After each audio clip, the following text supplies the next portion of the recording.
Bismillahirrahmanirrahim. Assalamualaikum warahmatullahi wabarakatuh.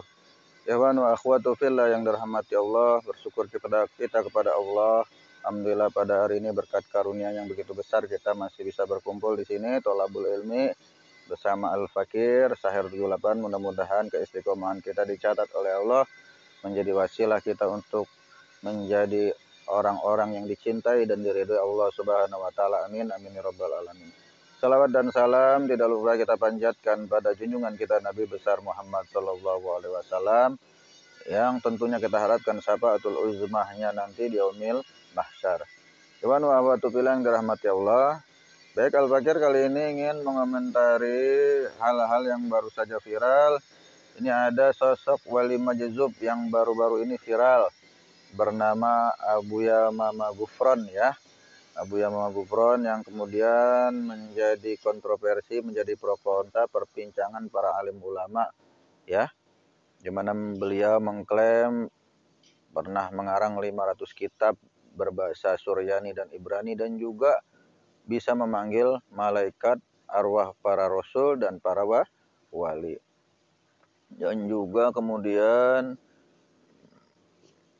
bisa menjadi penjaga gawang neraka.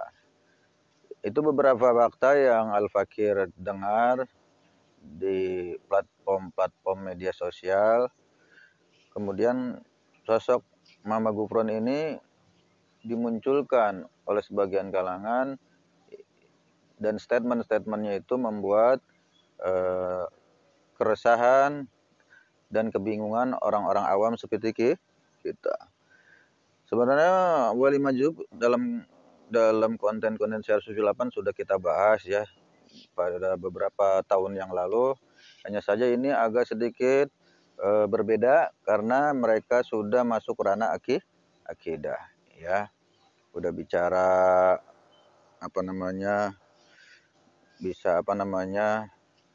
bisa ngobrol dengan Rokib Atid, kemudian membahas hal-hal yang sangat-sangat aneh dan bertentangan dengan Islam ya. Tadi aku bisa manggil para malaikat Allah dan ruh para rasul dan para wali, dan juga bisa mencegah malaikat munkar nakir untuk menghentikan azab kubur. Iwan wa akhwatu fillah yang dirahmati Allah. Baik, sebelum kita membahas itu, kita kembali pada dasar pijakan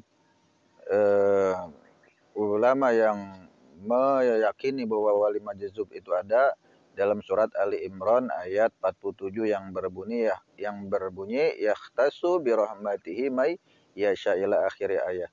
Jadi Allah mengkhususkan, melimpahkan rahmat kepada orang-orang khusus, pada siapa-siapa yang dikehendaki.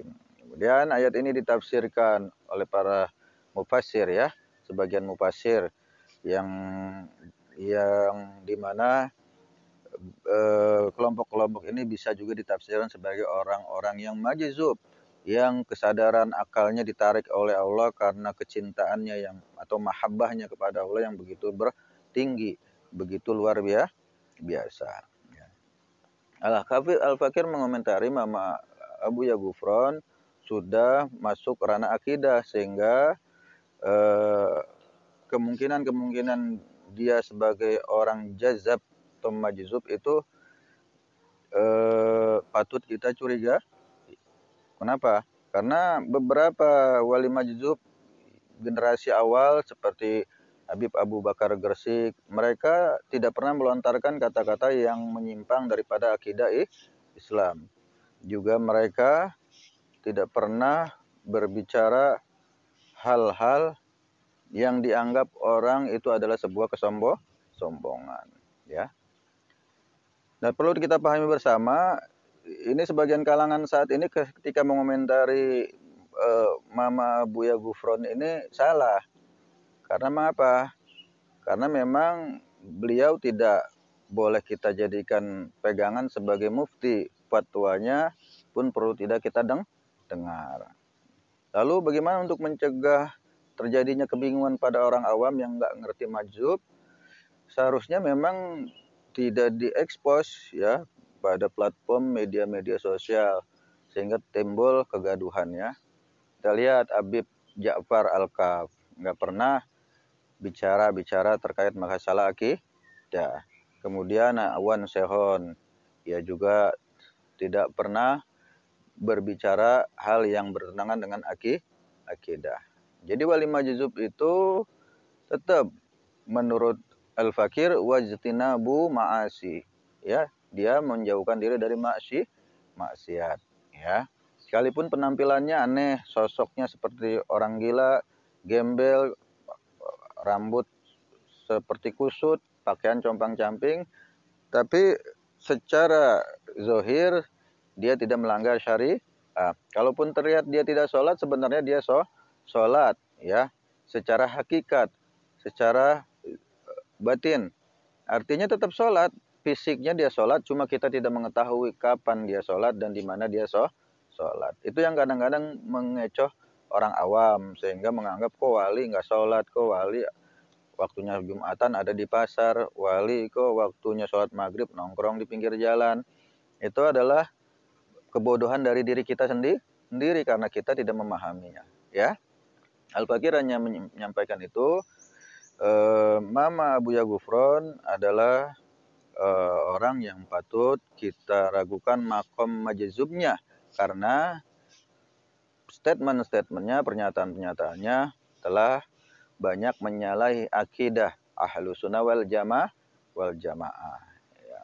Itu yang kemudian membuat terkesan agama itu jadi lucu-lucuan, jadi dipermainkan ya. Nah itu saya Al-Fakir hanya bisa mengimbau kepada semua kalangan untuk tetap berada pada jalur yang benar, Al-Quran dan hadis, para sahabat, tabiin, tabiin, salafus soleh, khalaf, dan generasi ulama-ulama. Kita akhir zaman yang berpegang teguh pada kelompok-kelompok ulama-ulama ahlu sunnah wal jamaah. Ya, jangan sampai kita terkecoh. Al-Fakir secara pribadi mengatakan patut diragukan makom kemajzuban Mama Abu Ya Gufron. Kurang lebihnya mohon maaf. Wallahul muwaffiq ila aqwamit thoriq. Assalamualaikum warahmatullahi wabarakatuh.